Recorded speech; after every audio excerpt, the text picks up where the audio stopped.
Hello everyone, it's Santi here, and today I was gonna talk about a Stoic concept, memento mori, as a lot of you may already know what that means.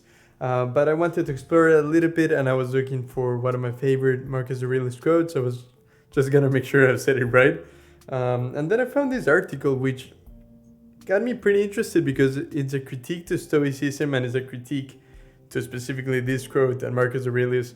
And like I've had the chance to talk to a lot of people who practice stoicism, especially online and through creating the content that I create here, but I haven't had a chance to really have like intelligent arguments against someone who thinks stoicism is the wrong way to approach life, because it's a framework, and I understand it's not for everyone, and definitely it's not for the guy who wrote this article. But I found this article critiquing this quote, and first, I don't want to attack the guy who wrote this. It's not a personal attack to him. I know this video might have some repercussions of hate, but I think it's an important topic to address, so I'm gonna do it either way. And after all, if I do get hate comments, I'll just practice stoicism. It's pretty short, so I'm gonna read it, like some parts, and then comment on it. I got my phone here, but yeah, okay, so the quote is this. Quote, "Is not death that a man should fear, but never beginning to live." That's Marcus Aurelius, and that's also the title of his blog post on Medium, called "It's not death that a man should fear, but never begin to live." No shit. I hate FIMO-inducing quotes. FIMO. That sounds like FOMO. I don't know what it stands for. I tried to Google it, but there are quite a few definitions, and I don't know what he means. Either way, he says, "This, dear Marcus, is so scary.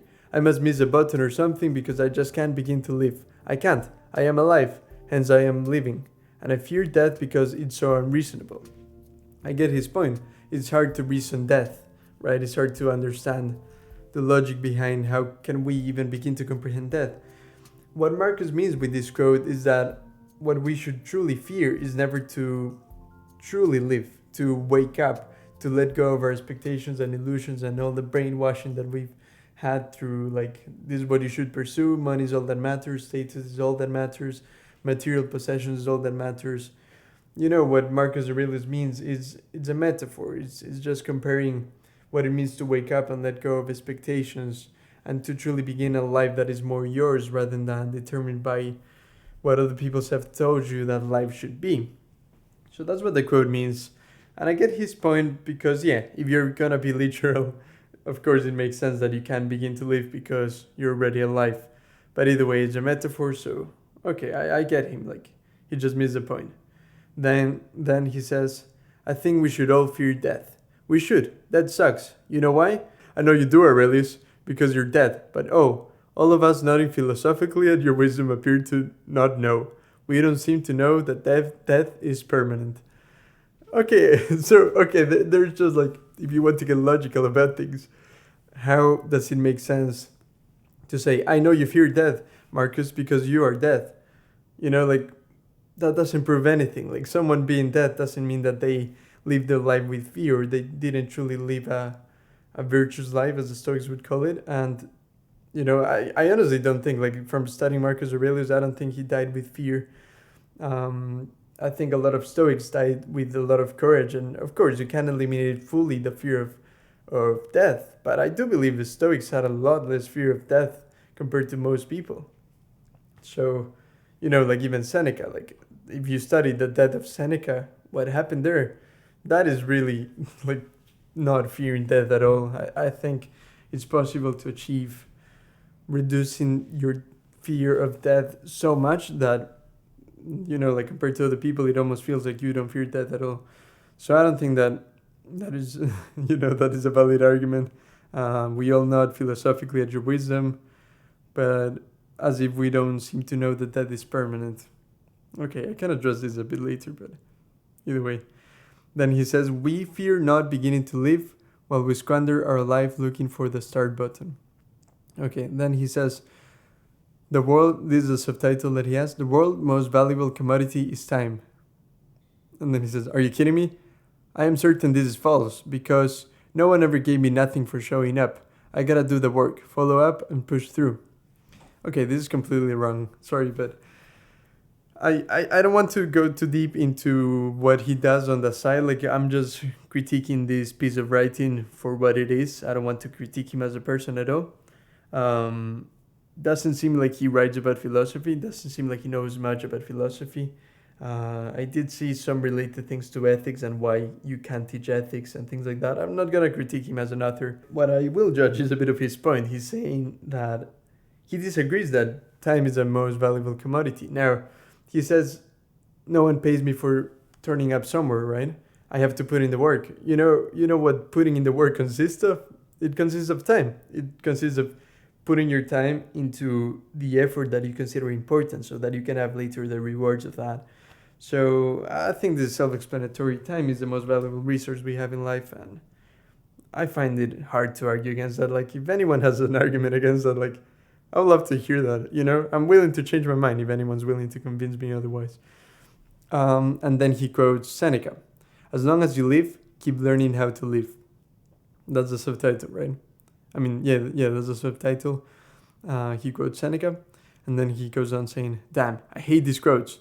You'd imagine they have some depth, but in reality, they're tricks for the intellect. I believe Seneca was making fun of future idiots, so he says that I should continuously learn, which is okay, I guess. Tiresome, but okay. But then wait, I should learn only one thing: to live. You'll know how to live, don't you? I mean, if you didn't, you'd all be zombies browsing Medium." I mean, he wrote this in a social media platform for writers. I'm not critiquing Medium, I think it's really good. But I also believe it has a lot of these types of writings, and I do believe there could be people acting like zombies just scrolling through, reading all of this. As long as we live, we should keep learning how to live. That's Seneca's point. I mean, that's all it really is. Like, the only thing we should master, or at least the only thing that we should strive to master, and it's truly important to live a good life, is learning how to live. This is what the study of philosophy means, to really emerge into what it means to live a good life. Because if we don't know how to live a good life, and we're not taught in school, we're not taught by the world around us to live a good life, we should learn it. And we should learn it through experience and reading and like meditating, journaling, all of these techniques, deep thinking, like anything that gets us closer to the truth, closer to how to live a better life for our specific circumstances. This is not pushing anyone's agenda on how life should be lived. I don't think most people know how to live. We know how to survive, we know how to eat, we know how to, not freeze to death or starve. But I don't think we know how to live. I mean, I've been studying Stoicism for quite a while now, and I don't think I know how to live. There's so much left to learn, and it's only people who are willing to recognize, maybe I don't know how to live, maybe I don't know what it means to live a meaningful life, therefore I'm gonna learn. I think those people do best in life, and unfortunately he doesn't believe that's true. Then he goes on saying, "So what would learning how to live means as a metaphor? It isn't about breathing, homeostasis, or anabolism, right? It is about, here comes the joke, assimilating life recipes made by others. That is just cruel, Seneca. In your time, there were no professional content producers and no listicles. I have a better quote for you.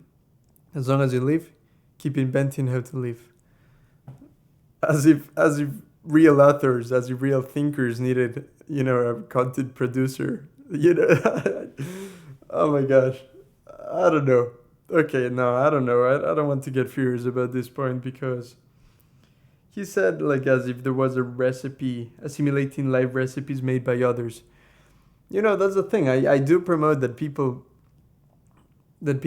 make up their own minds on what their personal life philosophy is. I think that's the best way to live, because that's true. Like Anthony De Mello, the author of Awareness, which I will link down below in case you want to hear the whole seminar, which is free on YouTube. He talks about how it's not about adopting someone else's recipe on how to live, because he argues that we are brainwashed, we are programmed to live life in a certain way that society taught us is the right way, right?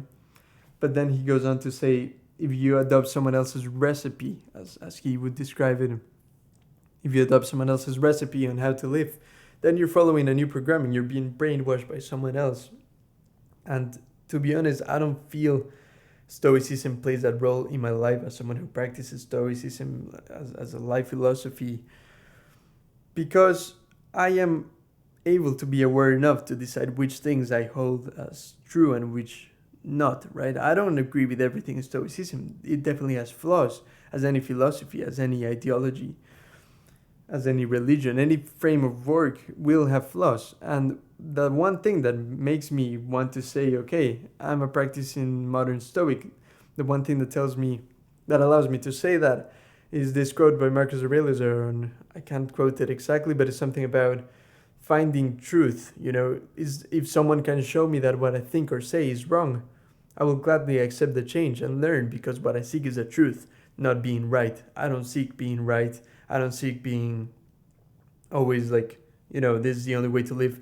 If someone can change my mind about a topic, that's getting me closer to the truth. Therefore, I should be happy that my mind is being changed.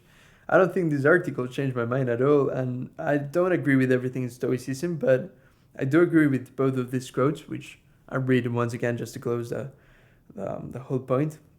It's not death that a man should fear, but never beginning to live. That's Marcus Aurelius. And Seneca, as long as you live, keep learning how to live. I love those quotes, and I find it hard to say they don't contribute to our lives in a meaningful way. I believe rejecting this kind of thoughts means a true fear of death. And he said we should all fear death. I don't think we should all fear death, because and he said it's unreasonable to think of death as something we can understand and let go of the fear. I'll explore that topic in more depth because that's pretty complicated, but yeah, no, I get his point, and I understand he's coming from a place of fear and not wanting to understand, or maybe he just wants to create content, and he just saw a quote and he said I'm gonna criticize it, and then he didn't attack Stoicism, but he quoted two Stoics, like ancient Stoics. So it seems like he saw a quote and then he said, like, what is this? Stoicism? Okay, I'm gonna, or as people who don't know about Stoicism would call it, Stoicism. What is this, Stoicism? I'm not saying he calls it that, but what is this, Stoicism? I'm gonna Google some more Stoicism and find another quote to critique. Okay, all of this makes sense. I'm gonna find the one that I can critique the easiest. I don't know. This is just my thoughts, and I'm sorry I got a bit aggressive, like, with the critique. I hope there is backlash so that I can train my way to deal with adversity. So, for the guy who wrote this, I hope you comment down below. If you can, I would appreciate, interesting or smart arguments, counter arguments if possible. But if not, I will just ignore it. If anyone else has any interesting, counter arguments, I'm more than willing to listen to them. So write them down below. In case you're listening to the podcast of this, there's a YouTube video, which I'm filming right now, where you can comment. So let me know what you think. I'd love to have your feedback on this. Let me know your thoughts, or if you have anything to add to this, anything that you would like to ask, maybe that we can discuss in future videos. But for now, I just hope you really enjoyed this video, and I'll see you in the next one. Memento mori. Bye.